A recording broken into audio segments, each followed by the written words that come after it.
The capital of the state of Oklahoma is technically called the City of Oklahoma City. Not only the capital, but the state's largest city, the area that makes up Oklahoma City, was settled in 1889 when what was then unassigned lands were opened up to homesteaders. It's become one of the country's aviation centers, being home to Tinker Air Force Base and the Federal Aviation Administration's Mike Maroney Aeronautical Center. In 1995, Timothy McVeigh detonated a homemade AMPHO bomb in front of the Alfred P. Murrah Federal Building, killing 168 people and injuring hundreds more. McVeigh was convicted of the bombing in 1997. Also in 1997, in Midwest City, a suburb just east of OKC, Anthony Palma kidnapped 8-year-old Kirsten Hatfield from her home and she was never seen again. Anthony would spend nearly 2 decades as an unsuspecting neighbor before a tiny piece of evidence would connect him to the crime. This is Monsters.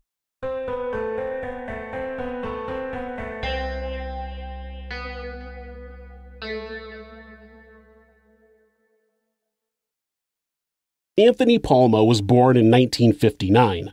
He had lived in a small house on Jet Drive for many years while he worked as a landscaper for the state capitol. He described himself as your regular neighborly guy. Basically, when I lived there was a bunch of older people. That was like not a no retirement place, but most of the people in that area were old retirees. Yeah. And, I like doing stuff all the time. I was always outside, and if somebody's working on their vehicle, got to go be busybody, and help them, or somebody's washing machine was broke down, and older people, they can't, older people, Right. Can't do stuff. And I've always been mechanically inclined, where I could figure stuff out, Right. or help them move this, or, I've always been, I don't know about friendly, but neighborly. Right. And that being my first home, Right. I tried to make it where that neighborhood was my home. Yeah. Well, did you help any of the kids over there? Well, when to feed them pizza? Yeah, there's always, that's my pet. Kool-Aid house? Well, I don't know about Kool-Aid. That's always been my pet peeve, is I grew up hungry. And there's a lot of kids hungry. Yeah. And I don't like that. Mm-hmm. I mean, not where I'd go out of my way, hey, you hungry? But I mean, you see kids, you're over there eating something, and they're just, right. You see them drop, here, Right. take it. Right. I can't stand that. He had been living in that house for a while before a young family moved into a house 2 doors down. He said he didn't know anything about them. Kirsten Hatfield was born on February 12, 1989, and was living on Jet Drive in Midwest City with her mother and younger sister in 1997. On May 13th, Kirsten's mother, Shannon, put the girls to bed at about 11:30 p.m. When Shannon went to check on Kirsten the following morning, between 6 and 6:30 a.m., she was gone. When investigators arrived at the house, they found blood on the chain-link fence into the backyard, on the windowsill into Kirsten's bedroom, and on a pair of torn underwear that belonged to Kirsten that were found in the backyard. The window into Kirsten's bedroom was open a crack. There were no other clues as to where the young girl might have been taken. A DNA sample was generated from the blood, but at the time, it didn't get them any information. Shannon admitted to having a drug problem at the time and suggested that maybe someone who was involved in drugs had taken her, but it was only a guess and didn't lead police any closer to finding Kirsten.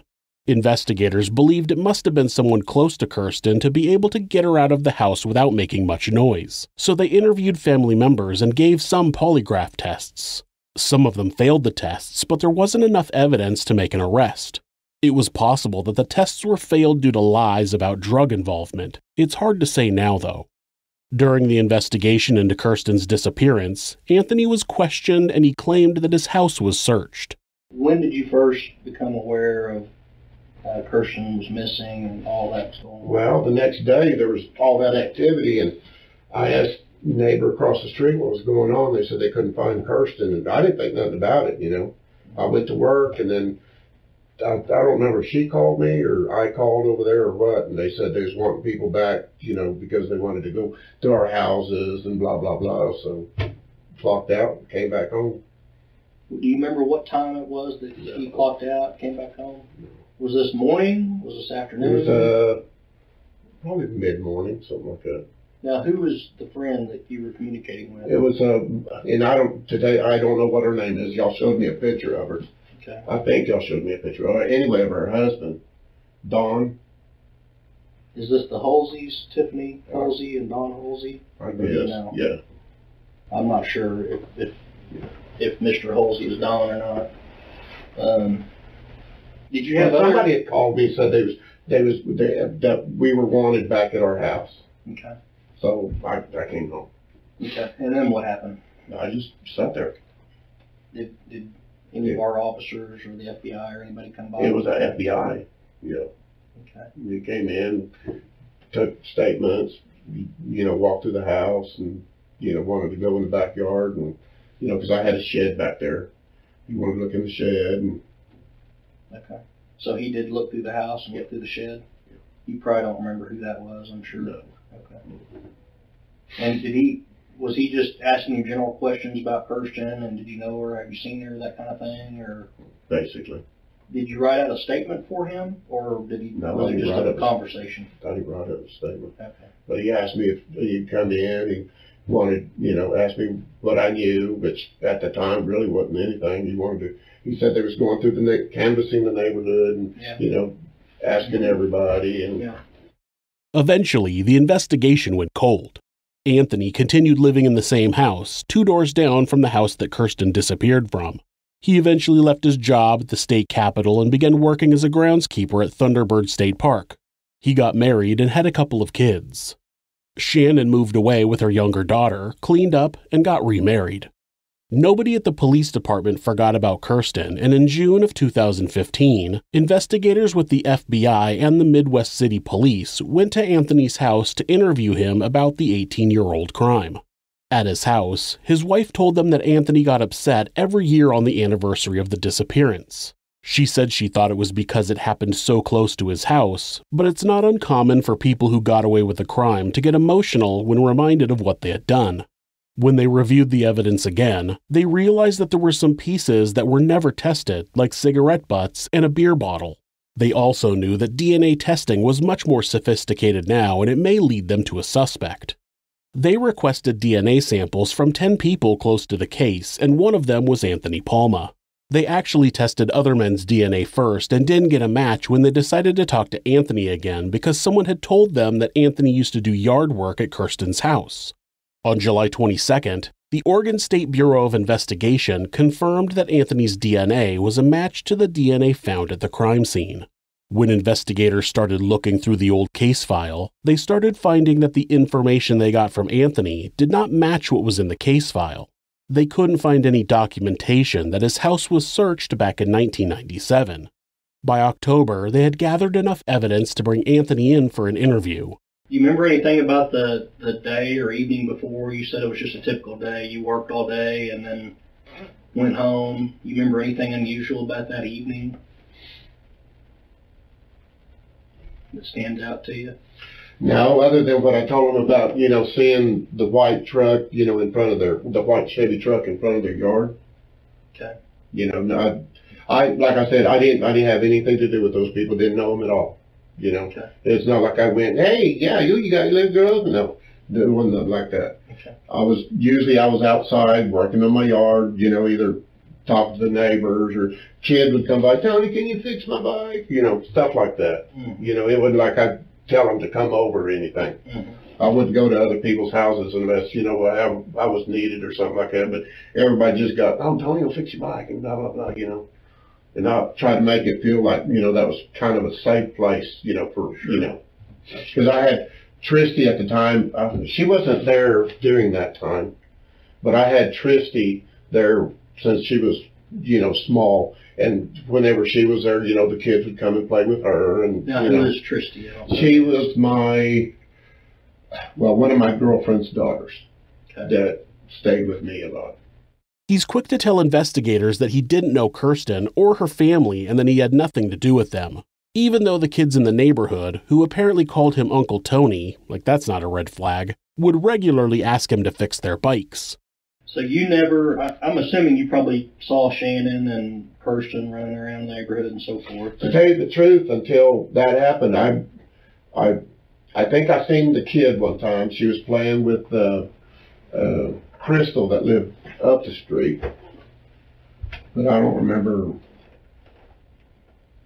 if it was in that time frame or what. I don't really know, because like I said, I didn't pay no attention. Okay. Do you remember ever like giving food to Kirsten or talking to Kirsten? No. Was she ever at your house? No. Anything like No. that? Okay. And do you remember? I'm actually a leery guy until people start coming around. I'm just oh yeah, I will be your friend. No, not like that. Yeah. But I didn't know. I didn't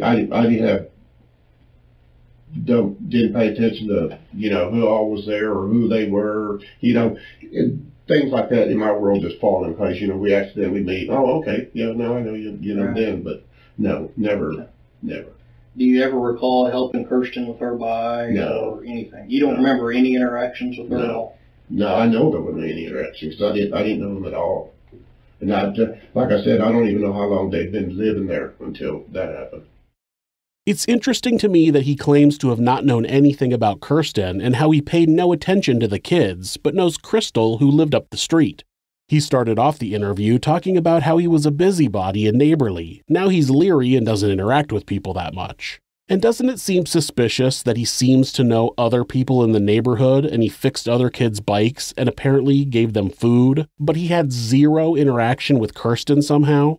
It would seem more reasonable if he said, yeah, I saw her around, I probably fixed her bike once or twice. But being in a bubble where he never came into contact with Kirsten seems like a lie. On the night of May 13th, 1997, Anthony claimed to have not left his house. Yeah, I had a dog in the backyard. His name was Dog. About 3 or 4 o'clock in the morning, he went to raising hell. So I just, believe it or not, in my neighborhood, we still got skunks and possums and stuff like that, plus other dogs, Mm-hmm. So I don't know why that woke me up, but because I usually didn't wake up, and usually he's out inside anyway. But it woke me up, and he was barking at that back fence, at our back fence. But at the time, as you walk out my back door, I had an old apricot tree. So unless you went out there, you couldn't see. And I just hollered at him because, thinking there was another dog, because there was always, and traffic, there was human traffic back there. But usually there was other dogs, There was other dogs or cats. There was always animals through there. So I just, I really didn't think nothing about it. I just hollered at him, and he came in, and I went back to bed. So you actually let him back into the Yeah. house? Yeah. So you opened, your back door, I'm assuming, and let him in? Did you go investigate? No. Did you look down the alley? No. Anything like that? No, because usually in the past, whenever I did, that's what it was either another dog or people use that alleyway, to get through. Why, I don't know, because I don't know where you'd be going other than from house to house, but there was always, not always, but there was traffic. I do like that his dog's name was Dog. We used to have a cat named Cat. Not that I want to have anything in common with this guy. When asked, Anthony pointed the finger at Kirsten's mom, Shannon. I'm curious about your thoughts on what happened, who might be involved, that kind of thing.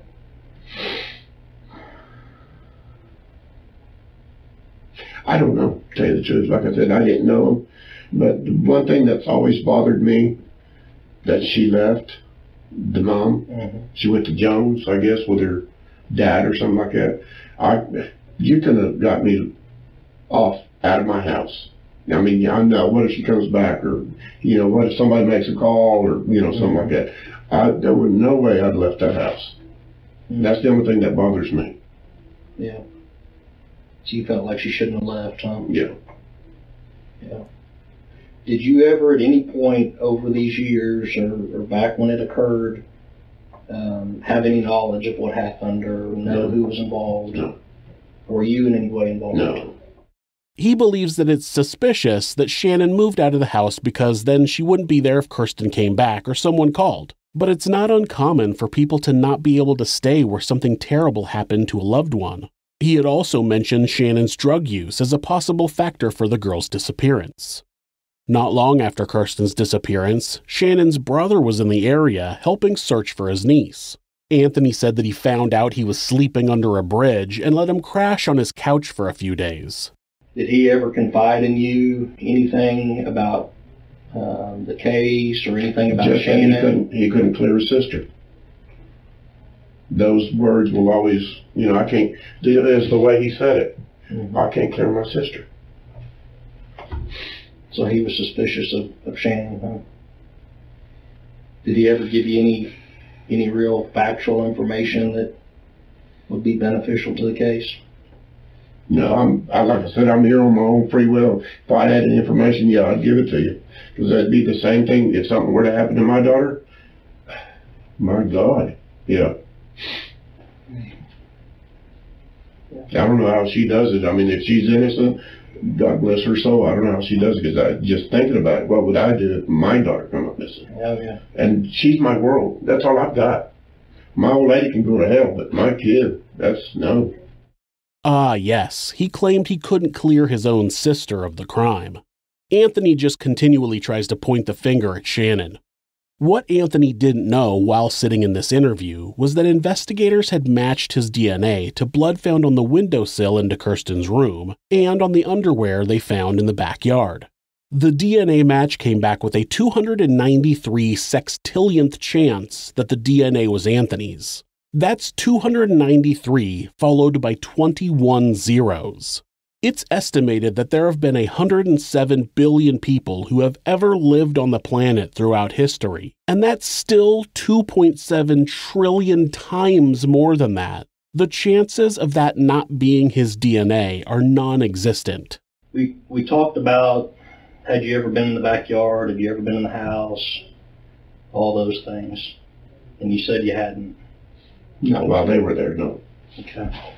Well, I don't believe you, Tony. I don't think you're telling the whole truth, okay? Your DNA is in the backyard the morning that she was discovered missing, okay?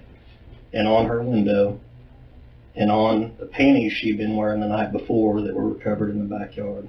No, not me, because no. Yeah, that's the truth. I find it far-fetched, but no. Because I don't know, I didn't know him. And maybe you didn't know him, Tony, but we need And I didn't have no business over there, at all. That may be also. What we need to talk about is what you were doing in that backyard that night and what happened. We need to get to the truth of I what have happened. no idea what you're talking about. Were you there trying to help Kirsten? No. Like I said, I didn't know anything about them people at all. Nothing. Nothing. Never met them.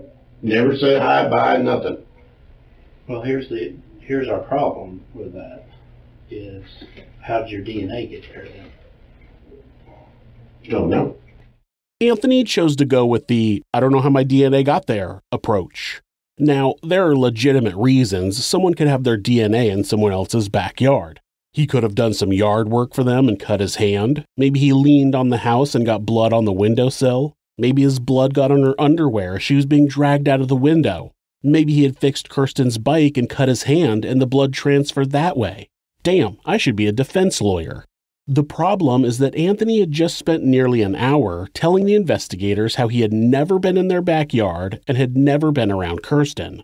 He said he had never gone over there, never did yard work, never helped them with anything, and never fixed Kirsten's bike. He set himself up to have absolutely no reason for his DNA to be where it was. So now he just repeated over and over that he didn't know how his blood got there. He had absolutely no way to explain it.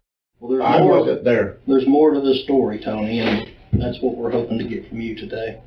And this is your opportunity to be truthful and to take responsibility for whatever happened. Yeah, if I was responsible, that'd be different. Okay. Well, with that said, were you there and somebody else was there and actually took her and maybe you left your DNA not behind? There. I'm not into little girls, and I'm not a window peeper. Okay. Well, is there some other explanation for why you were in that backyard that night? I wasn't in that backyard. I don't know how my blood could have been there or what. I know I went to bed. I know when the dog woke me up, I didn't go out my back door. I let dog in, And I went back to bed.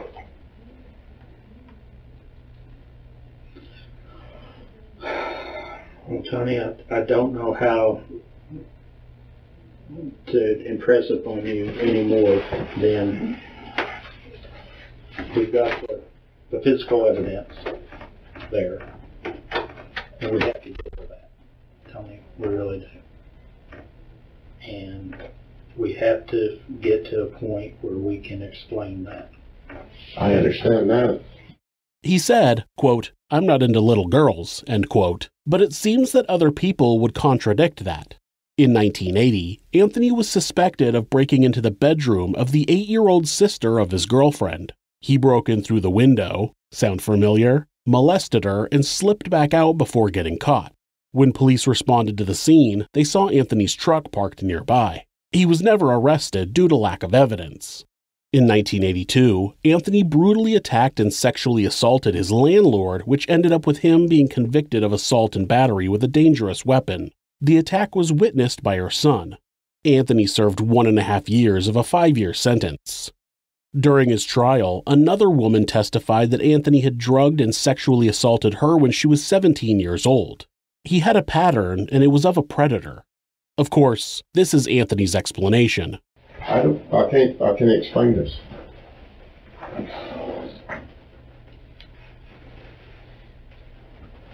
And the only thing that I'm thinking right now is, I'm being set up because we want to close this case.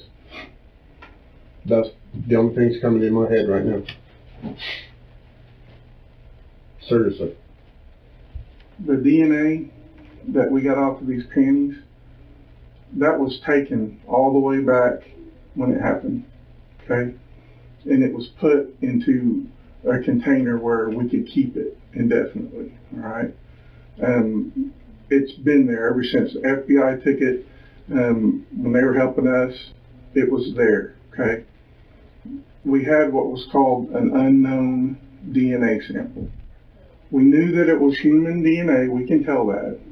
When we got it back then, we didn't know the name attached to it. We didn't know whose DNA that was, okay? When the FBI and Detective Miller went out and got those swabs, okay, they got them from a bunch of people, all right? You being one of them.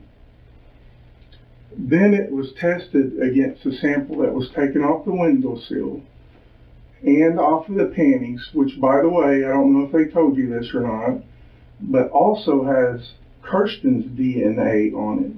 So her DNA's on it, your DNA's on it, and it's also on the windowsill.